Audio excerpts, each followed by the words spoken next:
We've been dealing for a lot of this rain for several hours now, as well as the wind gusts, and we're really not out of the woods just yet. We're still dealing with these showers across the area, some of it moderate to heavy, especially where we do see some of those yellows and greens, especially down through the coal fields, and we're not really out of the woods just yet, even though we do see a drying trend on the horizon.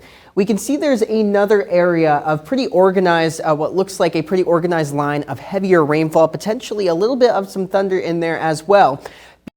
Beyond that, we're actually seeing some drying, but it's also cooler, and there is snow to the north and west. We're not looking to see much of that. This is not really a winter weather event for our area, but we are looking at cooling temperatures, and you can really spot where that cold front is right over the Ohio River Valley. Temperatures in the teens over there. And in our area, we're still in the warm sector. We're in the 50s still across the area at this nearly midnight time frame. Temperatures overnight will rapidly drop. 2 a.m. we're in the 50s still. By 6 a.m., yeah, we're going to be down into the 30s. And even by 10 a.m. we're in the 20s. Because surface temperatures may actually still be above freezing, that's why that snow is going to have a tough time sticking. It will still make the roads slick, so we will have to watch out for that. By the afternoon, drying out. So those travel alerts that you might want to keep an eye out for, low visibility from any of those heavier bands of snow.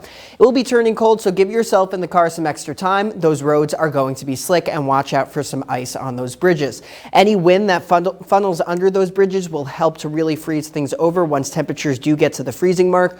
Wind advisories will be in effect really until the overnight time frame into the early morning.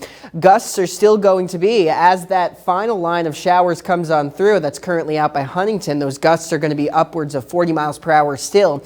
That front is not done with us yet. So once that does come through, you'll know, because those winds are going to be really gusting for a short period of time before down tomorrow. That being said, we're still looking at some breezy conditions out of the northwest at about 20 miles per hour. They calm down before Saturday. Another boundary comes on through. This one is going to bring yet again more gusts, especially the higher terrain where we could see gusts closer to 50 miles per hour. So we're watching another one heading into Saturday. Those showers move on through, and then by the time we get to that early morning time frame, some upslope snow showers again.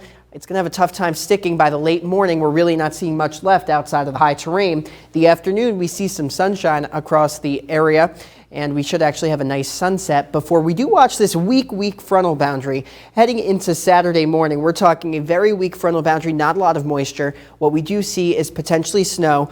I could see potentially some of the higher terrain seeing some accumulations, but outside of there, not expecting much in the way of accumulation. Drying out for Sunday. Those temperatures in the morning could be down in the 20s. By the afternoon, we'll make it into the 30s. And then Saturday, we'll make it a little bit warmer, closer to 40. Still not all that warm because we're dealing with that second frontal boundary Saturday. Before Sunday, we start off in the teens. We end up in the upper 40s to near 50 degrees. So a little bit more seasonable for this time of year. So Sunday is the weekend winner. If you're planning on making any outdoor plans for this weekend, it actually looks like a nice one going into the end of the weekend. Upper 50s by the beginning of next week and even 60 degrees, but we are watching another system that will bring us yet again more rain for the middle of the next work week. Samantha.